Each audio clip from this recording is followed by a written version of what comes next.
충청북도의 민선 8기 경제 성과가 따져보니 전국에서 유일하게 역성장한 것으로 나타났습니다. 반면 빚은 최대 규모로 불어났습니다. 쉽게 차량을 대여하고 반납하는 카쉐어링 관련 소비자 분쟁이 늘고 있습니다. 특히 완전 보장을 믿었다가 낭패를 보는 사례가 잇따르고 있습니다. 해맞이 행사에서 지자체 보조금으로 제공하는 떡국이 선거법상 기부 행위가 될 수 있다는 해석이 잇따르면서 부랴부랴 행사를 취소하는 사례가 나오고 있습니다. 시청자 여러분 안녕하십니까? 계속해서 뉴스투데이 충북입니다. 김영환 충북지사는 경제 성장률 1위, 대규모 투자 유치 등 민선 8기 성과가 놀랍다며 연일 자화자찬하고 있습니다. 따져보니 지난해 충북 경제는 전국에서 유일하게 뒷걸음질 쳤고 치적 사업에 돈을 쏟아붓느라 빚은 최대 규모로 불어났습니다. 조미애 기자가 팩트체크했습니다. 김영환 지사는 최근 시간이 날 때마다 민선 8기의 이룬 성과가 참으로 놀랍다며 자화자찬했습니다. 경제 성장률과 고용률이 사실상 1위이고 63조 원의 투자를 달성했다며 매일 실적이 쏟아진다고 말합니다. 우리가 지금 GRDP 성장률 5.8%에서 5.8이라는 수치는 앞으로도 달성하기 어려운 그런 수치이고 전국적으로도 놀라운 수치이고 사실인지 따져봤습니다.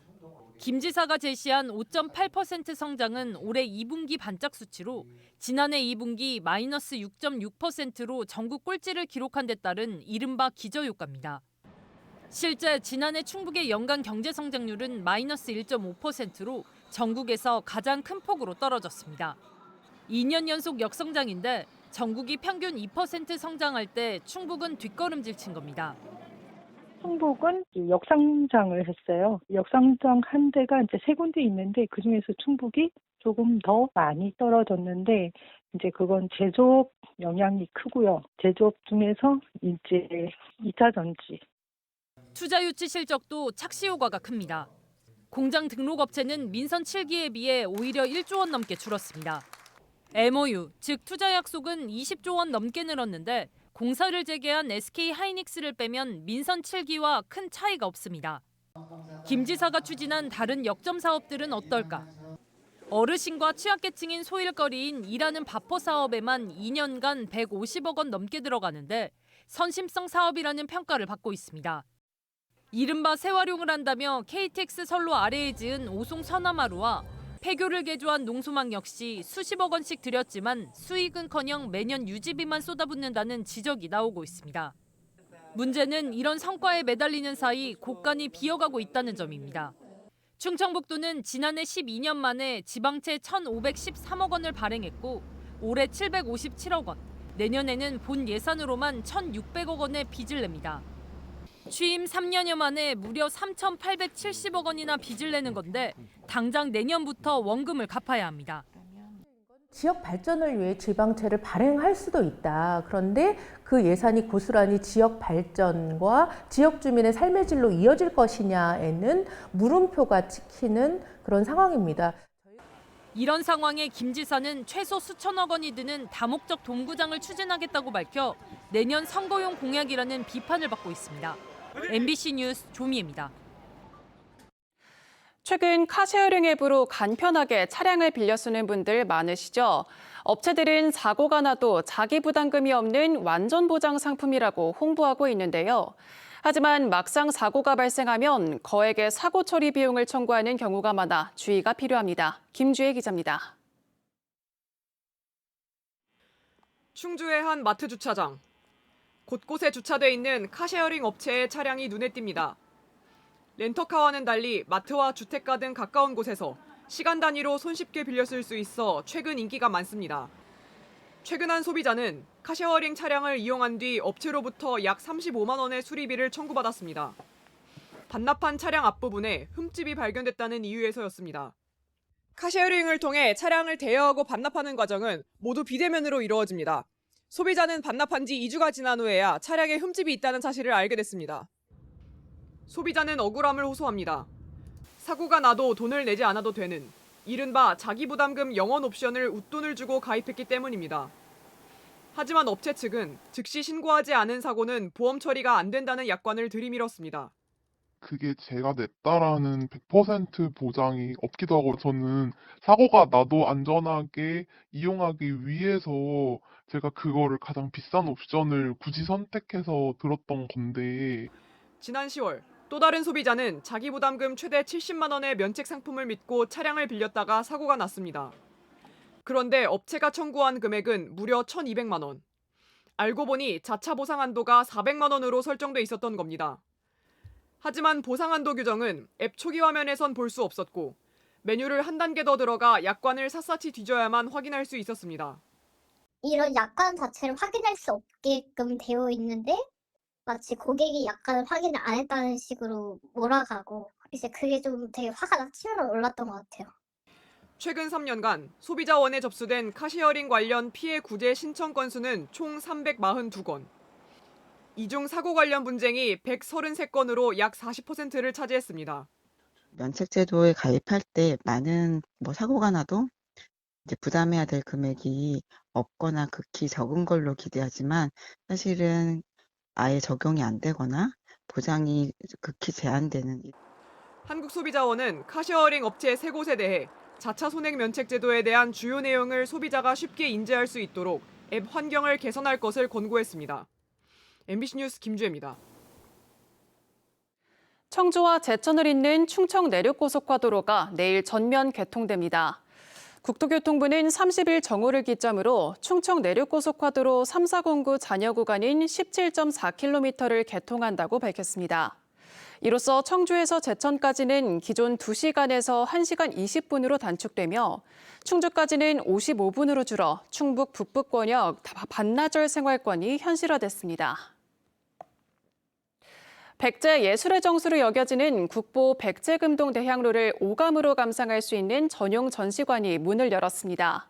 빛과 소리, 향까지 국보를 다채롭게 감상하는 공간에서 마음의 치유를 얻어보는 것은 어떨까요?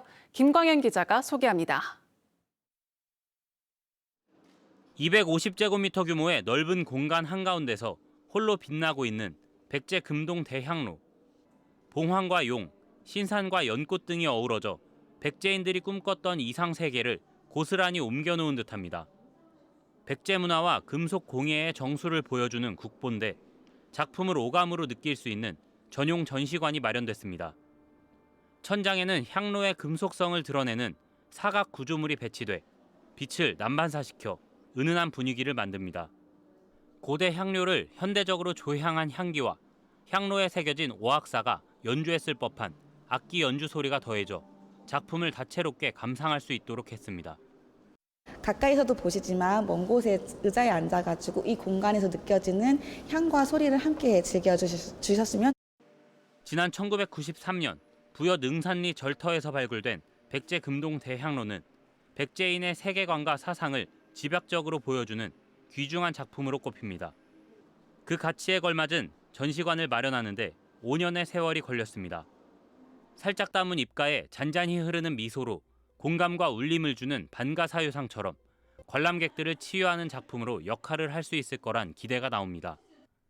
서울의 사유의방에서 반가사유상을 통해서 마음의 치유를 얻는다면 부여에 오시면 백제대향로관에서 바로 그 치유의 공감을 함께 할 수 있지 않을까. 화려했던 사비백제의 장인 문화가 고스란히 담긴 백제금동대향로. 새로운 보금자리에서 더 많은 관람객의 감탄을 자아내며 한국 문화 K컬처의 핵심 문화재로 자리매김할 수 있을지 관심이 쏠립니다. MBC 뉴스 김광현입니다. 지난해 태백 장성에 이어 올해 삼척 도계광업소가 문을 닫으면서 이제 강원 남부 지역에는 민영탄관 한 곳만 남게 됐습니다. 석탄 산업을 대신할 산업이 정해졌지만 아직 쌓인 과제들이 많습니다. 조규환 기자가 보도합니다. 지난해 6월 태백 지역의 유일한 탄광인 석탄공사 장성광업소가 문을 닫았습니다. 올해 6월엔 마지막 국영 탄광인 삼척 도계광업소가 조기 폐광했습니다. 광부들은 삶의 터전을 떠나기 시작했고 재취업을 준비하고 있습니다. 그나마 태백의 청정 메탄올 제조 산업과 삼척의 중입자 가속기 기반 의료 클러스터 구축 등 경제 진흥 사업이 확정된 게 위안입니다. 이 지금 두 가지 사업 26년부터 딱 5년 동안 계획된 대로 착착 서질 없이 준비해서 2030년엔 멋진 공장 이런 시설들 짓도록 그렇게 하겠습니다. 태백시는 3,500억 원을 들여 연간 2만여 톤의 청정 메탄올 제조 시설을 갖추고 핵심 광물 산업 단지를 조성해 무탄소 에너지 도시로 탈바꿈할 예정입니다. 삼척시는 3,600억 원을 들여 중입자 가속기 기반 의료 클러스터를 만들고 관련 분야를 육성한다는 목표입니다. 내년 정부 예산도 120억 원가량 확보돼 초기 사업 준비는 순조롭습니다. 사전 행정 절차를 조속하게 추진을 할 예정입니다. 그리고 그 이후에 사업자 선정이라든지 그리고 설계, 시공 과정을 거쳐서 2028년도 내지 2029년도쯤에는 강원도와 해당 시군은 사업을 성공적으로 진행하면 고용 효과만 태백 3만 4천여 명, 삼척 1만 8천여 명에 달할 것으로 기대합니다. 하지만 경제진흥 사업이 실질적으로 지역에 영향을 미치려면 아직 수년간의 시간이 필요합니다. 그 사이에 인구 유출과 지역 소멸을 최소화하고 지역 경제를 지탱할 수 있는 사업들이 꾸준히 있어야 하는데 현재로선 답답한 상황입니다. 게다가 이제 하나 남은 민영 탄광마저 문을 닫을 수 있어 고민이 깊습니다. 저희 지역적으로는 또 다른 숙제를 또 안고 있습니다. 그리고 주변에 있는 우리 광산에 또 다른 위기에 닥쳐서 이것 역시 슬기롭게 잘 대처하는 조기 폐광이라는 경랑 속에서 한 고비를 넘긴 석탄산업 전환 지역이 새로운 미래를 준비해야 할 중요한 한 해를 앞두고 있습니다. MBC 뉴스 조기환입니다. 179명의 목숨을 앗아간 제주항공 여객기 참사 1주기가 다 되도록 정확한 사고 원인이 규명되지 않고 있습니다. 무안국제공항의 시계는 1년 전 그날에 멈춰서 있고 그 사이 지역 관광업계의 피해도 눈덩이처럼 불어나고 있습니다. 이재원 기자가 취재했습니다. 무안공항을 거점으로 삼았던 광주와 전남 지역 여행사들은 참사 이후 사실상 영업 기반을 잃었습니다. 공항 폐쇄가 장기화되면서 새로운 여행 상품을 기획할 수 없게 됐고 청주나 대구 공항을 이용하는 상품으로 영업을 하다 보니 경쟁력이 신통치 않습니다.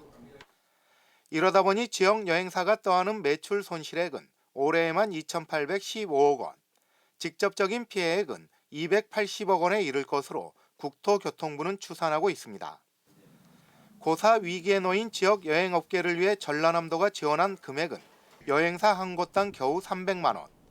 피해를 감당하기에는 역부족이어서 여행사 상당수는 급여를 줄이거나 인력 감축으로 버티고 있습니다. 저희 손실보다 사실은 띄우는 것이 훨씬 저는 이익이라고 생각하고 있는데 광주공항도 안 되고 무안공항도 안 되고 그냥 여행사는 그냥 그 벼랑 끝에 딱 서 있다. 무안공항 재개장이 답이지만 정부는 관망하는 모양새만 취하고 있습니다. 사고 당시 파손된 항공기 착륙 유도 장치, 즉 로컬라이저의 복구가 이루어져야 재개장이 가능하지만 정부는 유가족들의 반대를 이유로 손을 놓고 있습니다. 무안공항에 상주하고 있는 유가족들을 설득하는 것도 정부의 숙제로 남아 있습니다. 국민 모두가 좀 신뢰할 수 있는 그 정도의 내용을 가지고 사고 조사에 대한 관련된 발표도 해서 유가족들과 신뢰를 회복하고 로컬라이저를 새로 치운 다음에 새로 이렇게 건설해서 안전한 상태에서 결국 신뢰 회복이 관건인데 지금까지의 정부 조사는 유가족들의 아픔을 충분히 닦아주지 못했습니다. 그 사이 여행업계의 피해는 눈덩이처럼 불어나고 있고 지역민들의 국제선 이용 불편도 계속되고 있습니다. MBC 뉴스 이재환입니다.